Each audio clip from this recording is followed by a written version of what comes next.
Welcome to your Week 7 Fantasy Football Recap.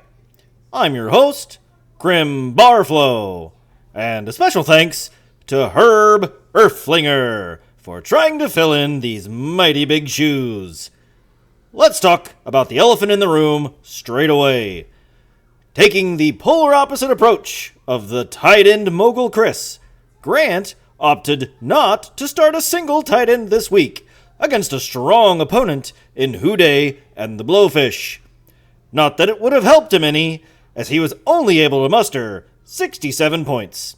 A far cry from anything resembling a competent and well-managed roster. For Chuck, it was the rare A.J. Brown sighting leading the way as he cruises past Grant by a final score of 122-67. Next up, it was the Battle of the Bottoms, as Run a Chan on her squared off against the Schmucks. Jaden Daniels returned to action in much-needed fashion for John, then promptly left.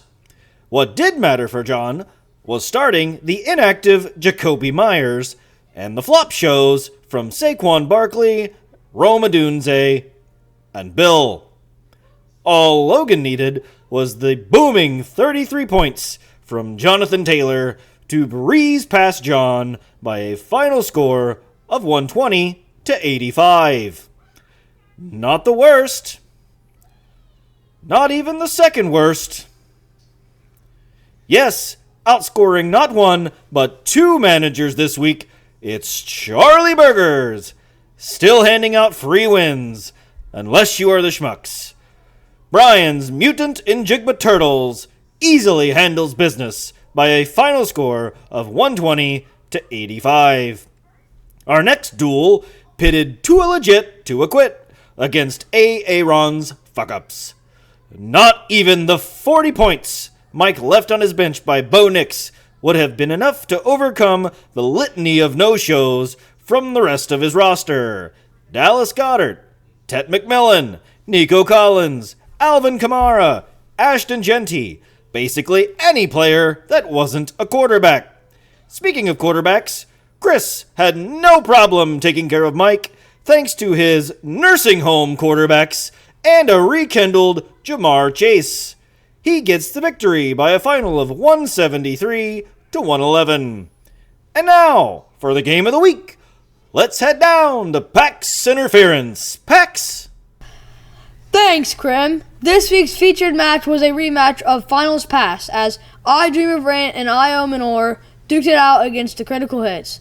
What should have been an exciting clash of rivals instead was a one-sided shellacking.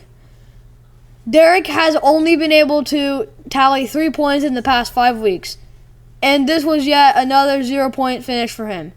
On the flip side, Alex has been surging ever since acquiring Jackson Dart from Chris. And Christian McCaffrey looks to be a league-winning running back this season. In the end, Alex was this week's highest scorer as he manhandles Derek by a final score of 186-104. Back to you, Krim. Thanks, Pax. And now, let's look forward to next week's clashes. Logan should have the free win. Which squad is flawed, and which will leave us awed when Alex faces Chris? Which gladiator is the greater between Grant and Mike? Will Chuck win without breaking a sweat, or will it end in an upset when he meets up with John? And which runner of the marathon will get utterly dumped on when Brian faces Derek? Probably Derek. Find out next week, and as always, best of luck, competitors!